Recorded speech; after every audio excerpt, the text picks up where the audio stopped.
We always associate granola with milk and breakfast. I'm going to turn it on its head and make something a little savoury. This is my Nourish bowl using beautiful eggs, avocado and granola as the topping. Now this is a paleo granola, which means it's grain-free and it's also gluten-free. So first we need to cook the pumpkin. So just one button-up pumpkin. This one's a small one. I've cut into cubes and taken the skin off. If you like, you can leave the skin on, loads of flavour. Just make sure it's one singular layer. To this, I'll add some kale. Kale, such a superfood. We don't want the stalk because that's too woody, so just grab yourself a small knife and then trim down each of the sides. And what I like to do is just tear the leaves up so it's really rough. And this is almost going to make little kale chips as it dries out in the oven while the pumpkin is roasting. So just break that up and we'll just scatter that in and around our pumpkin. Okay, like always, we need to season this. So just some pepper, small amount, a bit of salt, sprinkle that over, and some olive oil. So a small drizzle of oil. All right. Before that goes into the oven, just get your hands in there and just coat everything in that oil.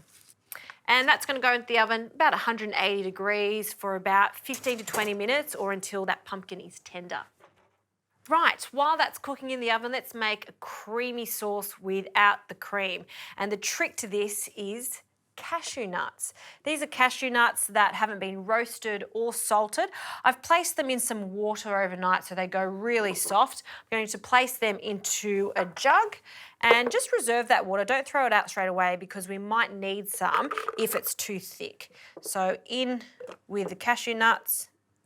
To give this some flavour, I like to add a small pinch of paprika, just a little bit. It's going to give it really nice, deeper flavour. To that, I'll also add some lemon juice, just half a lemon. And I think this is the best way to blend this so it's really smooth. So a stick blender, in it goes. I'm going to blend and then add some olive oil and just a splash of that water.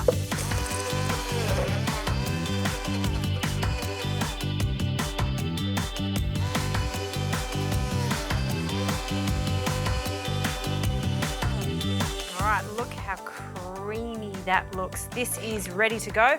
We simply have to wait for our kale and pumpkin to finish cooking and then we can put this Nourish bowl together. Okay, the pumpkin has come out of the oven. It's cooked nicely. And now to assemble our Nourish bowl. So just some avocado. We'll cut that in half. Nice ripe avocado. Twist that open. Cut that in half. And cutting it in quarters makes it so much easier to peel. I love my avocado, so I'm going to add 2 big chunks of that. Our pumpkin and kale, listen to the kale, crispy. I love how the pumpkin goes really sweet and creamy, and then we've got that complete opposite with the kale, which is crispy. So we're going to pop that onto one side, making sure we're really generous with it because this is going to bulk out the dish.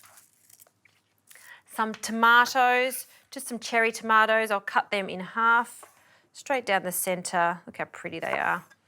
I always like to bring my tomatoes out of the fridge at least an hour before serving them so they're sweeter in flavour. And an egg. These are just soft boiled. Cut that in half. Oh, look at that. Love a gooey egg. Place that on top of the avocado. Our cashew cream dressing, we'll drizzle that over everything. And my favourite part of this, which really makes it interesting, is the granola. It's toasted, so you really get that nutty flavour through it. It's got low sugar, so it's not too sweet, particularly when you're making a savoury dish like this. And you just want to sprinkle it over the top. A couple of handfuls. And there you have it. That is my Nourish bowl, perfect for breakfast, lunch and dinner.